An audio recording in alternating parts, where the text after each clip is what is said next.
फुसफुसाती कब्रें।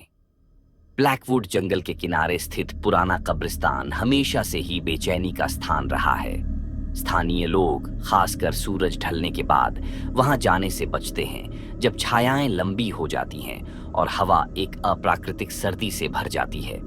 जंगली लोहे के फाटक, जंग लगे और टेढ़े मेढ़े हवा में डरावनी आवाज करते हैं, मानो घुसपैठियों को दूर रहने की चेतावनी दे रहे हों।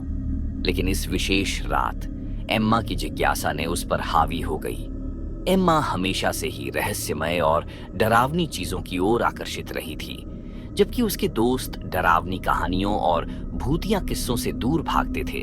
वह उन्हें पढ़ने और सुनने का आनंद लेती थी। इसलिए जब उसने फुसफुसाती कब्रों की किंवदंती सुनी, एक पंक्ति में खड़ी प्राचीन कब्रें जो उन लोगों को रहस्य बताती हैं जो सुनने की हिम्मत रखते हैं, वह रुक नहीं सकी।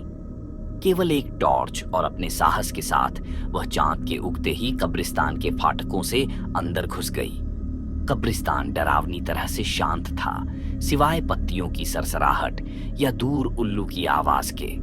कब्र के पत्थर जंगली दांतों की तरह ऊंचे खड़े थे, उन पर लिखे शब्द समय के साथ मिट चुके थे। एम्मा की टॉर्च टिमटिमाती हुई उस कोने की ओर बढ़ी जहां फुसफुसाती कब्रें होने की बात कही जाती थी। ये कब्रें बाकियों से अलग थीं, गहरे रंग की, पुरानी, और उन पर अजीब निशान बने थे जो मध्यम रोशनी में हिलते हुए से लगते थे। एम्मा पहली कब्र के सामने घुटने टेक कर बैठ गई। उसकी सांसें ठंडी हवा में साफ दिख रही थीं। उसने कान कब्र के पत्थर से लगाया, अपने दिल की धड़कन के अलावा कुछ सुनने की कोशिश की। पहले तो कुछ नहीं था, फिर धीरे से उसे वह आवाज सुनाई दी, एक फुसफुसाहट, इतनी धीमी कि शायद हवा की आवाज हो। लेकिन यह हवा नहीं थी। आवाज भारी और गंभीर थी, एक ऐसी भाषा में बोल रही थी जो एम्मा समझ नहीं पा रही थी। एम्मा के रोंगटे खड़े हो गए, लेकिन वह दूर नहीं हट सकी। फुसफुसाहट तेज होती गई, जबरदस्त होती गई, जब तक कि यह उसे अपने दिमाग के अंदर से आती हुई महसूस नहीं हुई। चली जाओ, यह आवाज गुर्राई, अभी चली जाओ। एम्मा पीछे हट गई। उसकी टॉर्च हाथ से छूटकर गिर गई। रोशनी टिमटिमाई और बंद हो गई, उसे अंधेरे में छोड़ दिया। घबराहट ने उसे जकड़ लिया जब वह उठकर भागने लगी, लेकिन फुसफुसाहट उसके पीछे आ रही थी, हर दिशा से आती हुई आवाजों के गाने में बदल गई। तुम्हें यहाँ नहीं आना चाहिए था। मुर्दों को परेशान करना पसंद नहीं है। हमारे साथ रहो। एम्मा भागी। उसका दिल धड़क रहा था जब वह कब्रों के बीच से निकल रही थी। छायाएं उसकी ओर बढ़ती हुई लग रही थीं। जमीन उसके पैरों के नीचे खिसक रही थी। वह लोहे के फाटकों को देख सकती थी, लेकिन वे असंभव रूप से दूर लग रहे थे।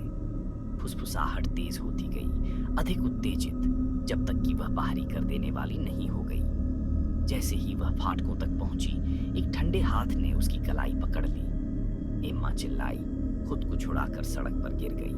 वह तब तक भागती रही जब तक कि वह अपने घर की सुरक्षा में नहीं पहुंच गई, जहां वह कांपती हुई और हांफती हुई दहलीज पर गिर पड़ी। अगली सुबह एम्मा दिन के उजाले में कब्रिस्तान लौट आई, यह साबित करने के लिए कि यह सब उसकी कल्पना थी। लेकिन जैसे ही वह फुसफुसाती कब्रों के पास पहुंची, वह जम गई। पहली कब्र पर ताजा और साफ 3 शब्द खुदे हुए थे, अगली तुम हो, एम्मा।